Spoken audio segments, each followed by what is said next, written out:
Hey, what's up guys? Faceless Samurai here on June 29th, 2023. Another great morning. I don't know what's going on here like these days. I mean, it's summer, but it doesn't feel like summer. It's just like shitty weather every day. Just raining here, but hey, we'll get through it.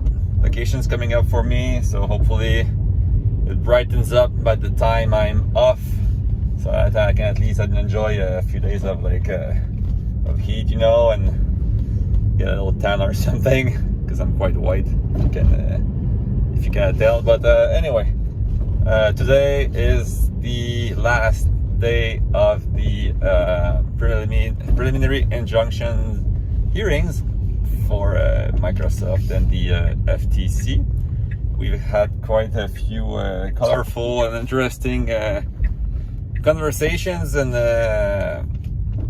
to listen to. I mean, and people are trying to just, I guess, you know, fight over whether there's any harm or not in this deal, right? The ABK deal, Activision Blizzard King, being acquired by Microsoft. As that's been the talk, I guess, of the video gaming world for the last year or so, right? July 18th is coming up, which is the limit for the deal to go through, or else technically Activision and Microsoft would have to renegotiate, right? Renegotiate for the deal, and at that point there's already the $3 billion penalty, which I guess is still quite a lot of money, even for Microsoft. Although I mean, it's not like it's a lot of money, but I guess it sucks to just lose that money, because some of the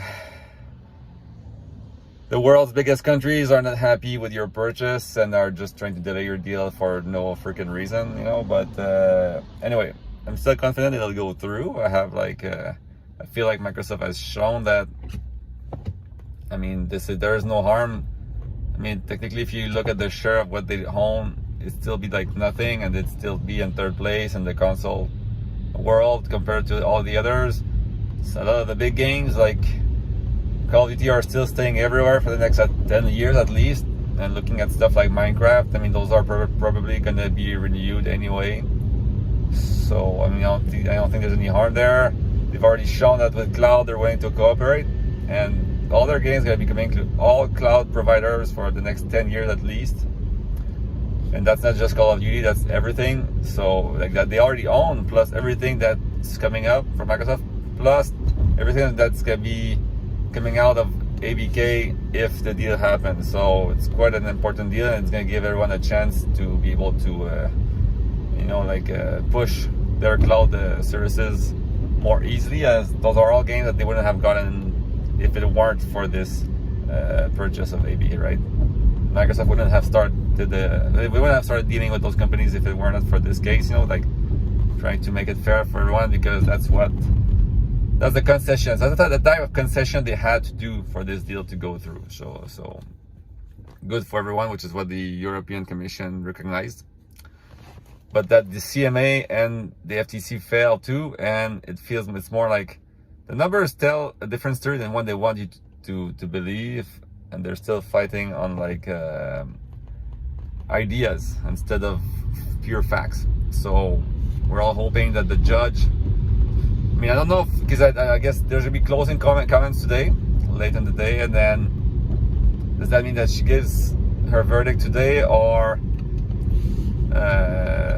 because from my understanding is that there's a five days, I'm guessing that must be 5 business days, but I'm not sure, where none of the parties can do anything after her final verdict. And then the rumor is that Microsoft, according to what the FTC says, they had planned to, they will consummate the deal by that point, which is weird because the CMA hasn't said anything yet.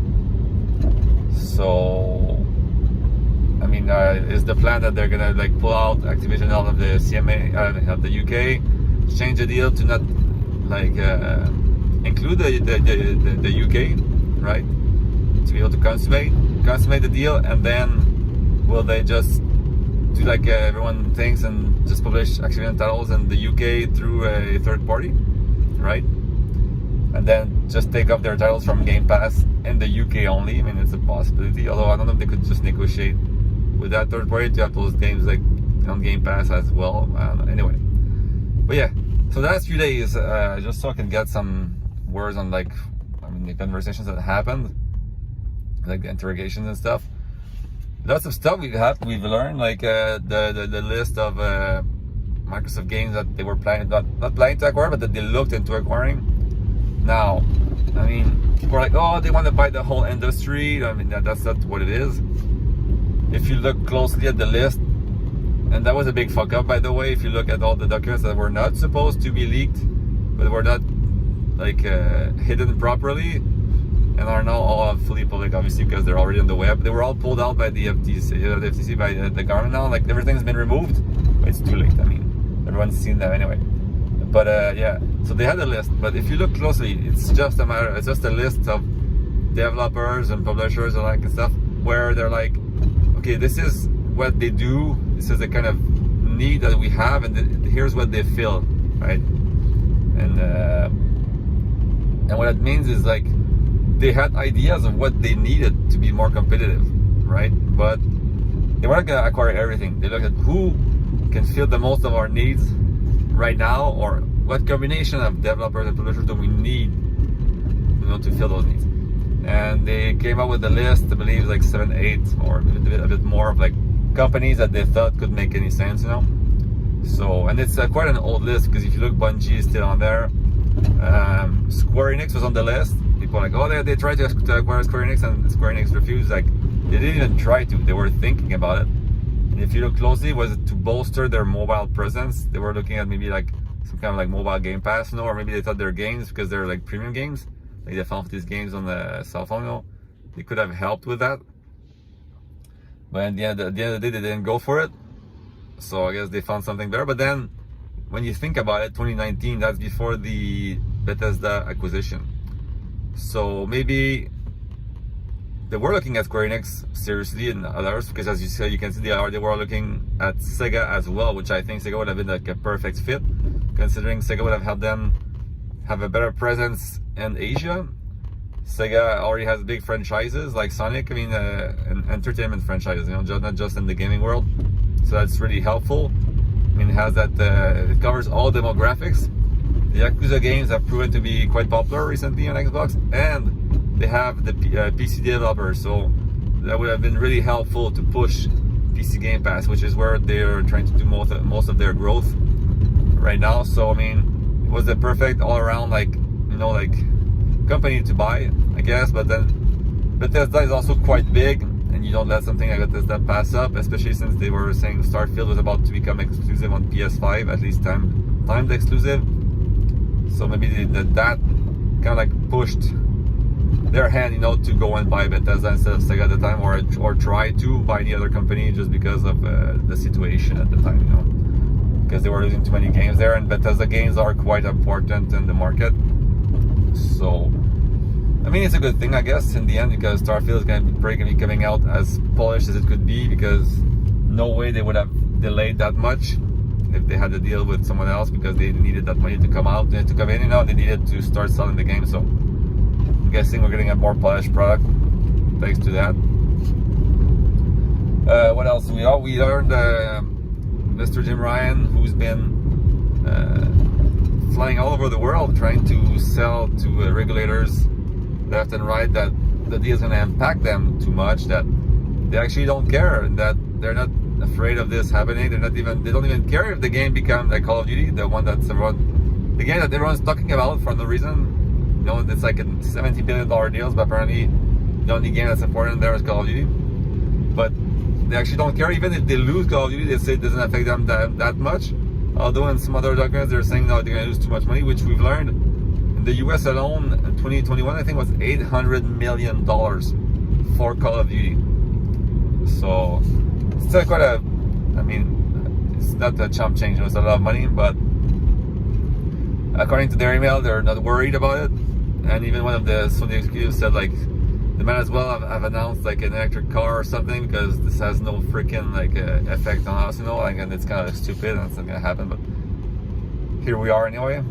So yeah, like lots of like, I mean, I guess you expected. I mean, there was that email about Microsoft, that's Matt Booty trying to outspend Sony or out business Sony, whatever, like put them out of business related to the Game Pass at the time.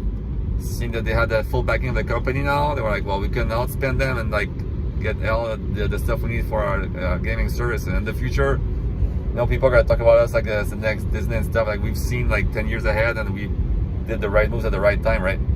Which I guess for Game Pass makes sense. It's a big deal. It's a big deal, you know, like in the gaming world right now.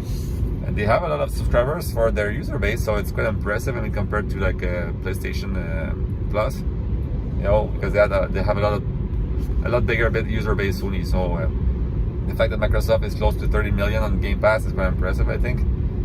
And I mean, that's a machine that you need to feed with lots of games, the Game Pass machine. So knowing that they could outspend their competitor and like dominate on that field, I guess makes sense. But still, like we learned quite a few things that we wouldn't have learned if it weren't for these interrogations. Apparently, it's rumored that Final Fantasy 16 became exclusive in 2022, which I have a hard time believing, but that's something you can maybe deduct from what was said. Mr. Satya Nadella, who said like that if it weren't for the fact that the business is extremely competitive in terms of like exclusives, and that's how the competitors want to play the game, if it weren't for that, he would be putting his games everywhere, because then it's the point of not doing it, which I guess is like a strategy that Microsoft has been doing for quite a while with all their services and software, you know, like on the PC. So I guess I could believe him, you know. So yeah, overall, Bobby Kotick also, now that I think about it, who said he has no plan to put his games that's on any cloud service ever, and not on Game Pass definitely. And that if the PI, the preliminary injunction fail, well, does happen, I mean, the deal's over. So this is a very important deal for them. Hopefully it goes through, at least for me, because I'm for the deal. I'm a big Xbox fan, so hopefully it happens for me, because I want all those games in my Game Pass. I'm already paying for it. So to me, it's a worthwhile acquisition for Microsoft. And yeah, overall, like, I mean, I think that all the facts, when you look at it right now, are in Microsoft's favor. But at the end of the day, the judge is the one who's going to be making the decision, you know, taking out the cutting knife, and we'll see whether she slices in favor of Microsoft or the FTC in this case. But if it doesn't go through, that's what we're all wondering. Like, CMA is still in there technically, but the clock's ticking. You've got like what, 3 weeks left before the date, the July 18th date comes up, and is Microsoft going to act before then? Is the FTC? I mean, they must have heard something, I'm guessing, about like the Microsoft about to finalize the deal. So I'm guessing it must have been true somewhat. So hopefully we'll know about that by next week or the following one, if the PI doesn't go through, and we'll see what their moves are, because everyone has ideas of what's going to happen, but Microsoft is just being secretive, you know. They're like, well, you'll see, you know. Well, yeah, we'll see, but I guess you don't want to play all your cards, you know. I'll show all your cards right away, you know, and keep some of it secretive just in case it doesn't go your way. But yeah, hopefully